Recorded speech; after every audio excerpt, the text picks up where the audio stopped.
اعوذ باللہ من الشیطان الرجیم، بسم اللہ الرحمن الرحیم۔ حضرت زکریا علیہ السلام حضرت داؤد علیہ السلام کی اولاد سے تھے۔ آپ علیہ السلام حضرت عیسیٰ علیہ السلام کی والدہ ماجدہ حضرت مریم کے خالو تھے۔ آپ علیہ السلام اپنی روزی اپنے ہاتھ سے کام کر کے کماتے تھے اور کسی کے لیے بوجھ نہیں بنتے تھے، ان کا پیشہ تجارت تھا۔ حضرت زکریا علیہ السلام کی شادی آپ علیہ السلام کی شادی حضرت مریم علیہ السلام کی خالہ یشا نامی عورت سے ہوئی، جن کے ہاں پہلے اولاد نہ تھی، مگر جب آپ علیہ السلام نے حضرت مریم علیہ السلام کے آگے بے موسمی پھل دیکھ کر دعا فرمائی تو اللہ تعالیٰ نے ایک بیٹے کی بشارت دی جس کا نام حضرت یحییٰ علیہ السلام رکھا گیا، جو کہ بعد میں نبی ہوئے۔ اس وقت حضرت زکریا علیہ السلام کی عمر 99 سال اور ان کی بیوی کی عمر 98 سال تھی۔ آپ علیہ السلام کی بیوی حضرت ہارون علیہ السلام کی اولاد میں سے تھیں۔ قصۃ القرآن۔ نبوت حضرت زکریا علیہ السلام جب حضرت زکریا علیہ السلام مبعوث ہوئے تو اس وقت بنی اسرائیل رومیوں کے ماتحت تھے۔ آپ خانہ خدا بیت المقدس کے خادم اور متولی بھی تھے۔ اللہ تعالیٰ نے مزید آپ علیہ السلام کو پیغمبری سے بھی نوازا۔ تبلیغ و دعوت۔ آپ علیہ السلام جب نبوت سے سرفراز ہوئے تو آپ علیہ السلام نے بنی اسرائیل کو توحید کی دعوت دی۔ وہ بت پرست اور نافرمان لوگ تھے۔ انہوں نے جب آپ علیہ السلام کی دعوت پر کوئی توجہ نہ دی، الٹا آپ علیہ السلام کی مخالفت پر اتر آئے اور آپ علیہ السلام کو تنگ کرنا شروع کر دیا۔ جب آپ علیہ السلام نبی بن کر اسرائیل کی طرف مبعوث ہوئے تو اس وقت ہیروڈس حکمران تھا، جو ایک بہت بڑا بت پرست اور ظالم بادشاہ تھا۔ آپ علیہ السلام نے اس کو بھی توحید کی دعوت دی، مگر اس نے بھی ماننے سے انکار کر دیا، جس سے آپ بڑے مایوس ہوئے۔ حضرت مریم علیہ السلام کی کفالت۔ حضرت مریم علیہ السلام آپ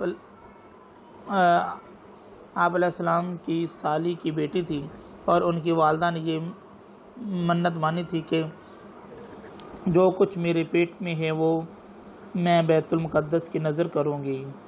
اتفاق سے وہ لڑکی پیدا ہوئی تو اس کی کفالت کے لیے حضرت زکریا علیہ السلام کو مقرر کیا گیا، کیونکہ وہ اس لڑکی کے خالو بھی تھے، دوسرے وہ خود ان تمام کے سردار، امام اور نبی بھی تھے۔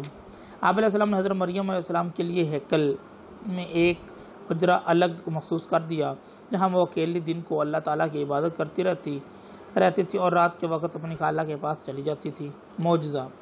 آپ علیہ السلام کے دور نبوت میں کوئی خاص واقعہ ظاہر نہیں ہوا، البتہ آپ علیہ السلام نے حضرت مریم علیہ السلام کے حجرے میں جب بے موسمی پھل دیکھے تو حیران ہوئے، اور آپ علیہ السلام نے حضرت مریم علیہ السلام سے دریافت کیا کہ یہ کہاں سے آئے ہیں؟ تو انہوں نے جواب دیا کہ اللہ تعالیٰ کی طرف سے آئے ہیں۔ تو آپ علیہ السلام نے اللہ تعالیٰ پر بھروسہ کرتے ہوئے اولاد کی تمنا کی اور دعا فرمائی کہ ربی لا تذرنی فردا وانت خیر الوارثین، اے میرے رب مجھ کو اکیلا نہ چھوڑ اور تو سب وارثوں سے بہترین وارث ہے۔ تو اللہ تعالیٰ نے آپ علیہ السلام کی دعا کو قبولیت کا شرف بخشا اور آپ علیہ السلام کو ایک بیٹے کی بشارت دی جس کا نام حضرت یحییٰ علیہ السلام رکھا گیا۔ نام بھی خود فرشتوں نے بھی بتایا۔ شہادت۔ قرآن پاک میں بے شمار جگہوں پر ذکر ہے کہ بنی اسرائیل نے اپنے کئی نبیوں کو ناحق قتل کیا، تو حضرت زکریا علیہ السلام کا بھی واقعہ شہادت اسی طرز کا ہے۔ جب آپ علیہ السلام نے توحید کی دعوت لوگوں کو دی تو وہ آپ علیہ السلام کے مخالف ہو گئے اور ان کی جان کے دشمن بن گئے۔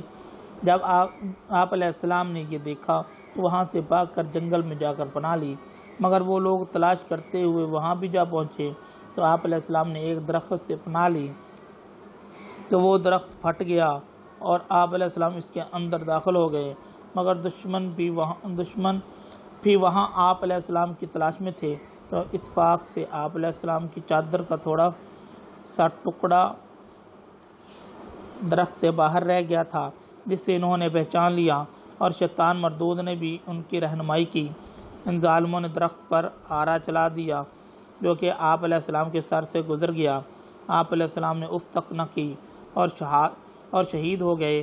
درخت کے بھی 2 ٹکڑے کر دیے گئے۔ انا للہ و انا الیہ